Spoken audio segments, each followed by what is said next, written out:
hipoksis aliran darah otak terjadi akibat pembekuan trombus di arteri cerebrum atau embolus yang mengalir ke otak dan tempat lain di tubuh. Struktural hemorrhagik merupakan proses terjadi iskemia akibat emboli dan trombosis cerebral, biasanya terjadi setelah lama beristirahat, baru bangun tidur, saat pagi hari, dan tidak terjadinya pendarahan. Namun terjadi iskemia yang menimbulkan hipoksis dan selanjutnya dapat timbul edema sekunder. Untuk etiologinya, yang pertama trombosis, yaitu bekuan darah dalam pembuluh darah otak dan leher. Stroke terjadi saat trombus menutup pembuluh darah, menghentikan aliran darah ke jaringan otak yang disediakan oleh pembuluh darah dan menyebabkan kongesti dan radang. Untuk emboli cerebral atau bekuan darah atau material lain yang dibawa ke otak di bagian otak atau bagian tubuh lainnya. Emboli cerebral atau bekuan darah itu merupakan penyumbatan pembuluh darah otak oleh bekuan darah, lemak dan udara. Pada umumnya emboli berasal dari trombosis di jantung yang terlepas dan menyumbat di sistem arteri. Yang ketiga, hemoragik cerebral, itu pecahnya pembuluh darah cerebral dengan perlahan ke dalam jaringan otak atau ruang sekitar otak. Akibat adalah gangguan suplai darah ke otak, menyebabkan kehilangan gerak, pikiran, memori, bicara, atau sensasi baik sementara maupun permanen. Iskemia yaitu suplai darah ke jaringan tubuh berkurang karena penyempitan dan penyumbatan pembuluh darah. Untuk klasifikasi stroke non hemorragik itu ada transit ischemia attack atau TIA. TIA adalah definisi neurologik vokal akut dan timbul karena iskemia otak simpitas dan menghilang lagi tanpa sisa dengan cepat dalam waktu yang tidak lebih dari 24 jam. Untuk reversible ischemic neurologic deficit atau RID adalah defisit neurologi vokal akut yang timbul karena iskemia otak yang berlangsung lebih dari 24 jam dan menghilang tanpa sisa dalam waktu 1-3 minggu. Stroke in evolution atau progressive stroke. Stroke ini defisit neurologi vokal akut karena gangguan pendarahan otak yang berlangsung progresif dan mencapai maksimal dalam beberapa jam sampai beberapa hari.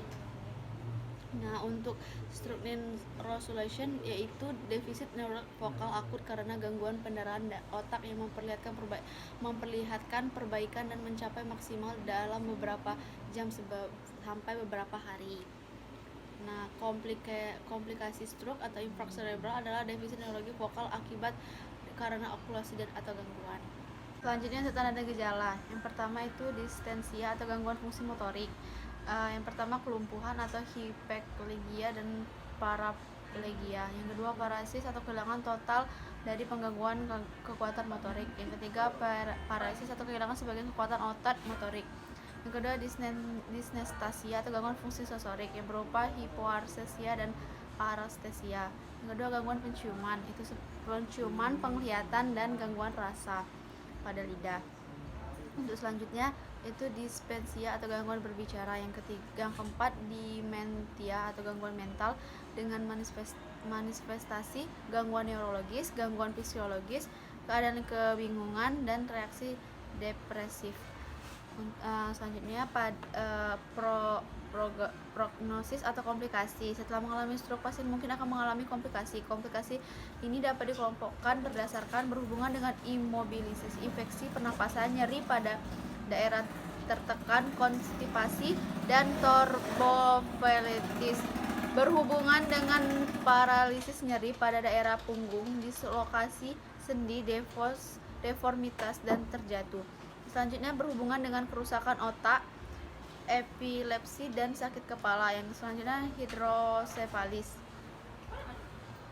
Fisiologi stroke non hemorragik mengakibatkan beberapa masalah yang muncul. Salah satunya adalah menjadi masalah yang menyebabkan kematian adalah gangguan fungsi jaringan cerebral. Atau gangguan fungsi jaringan cerebral adalah suatu penurunan jumlah oksigen yang mengakibatkan kegagalan untuk memelihara jaringan pada tingkat perifer. Ketidakefektifan perfusi jaringan disebabkan oleh trombus dan emboli yang akan menyebabkan iskemia pada jaringan yang tidak dialiri oleh darah.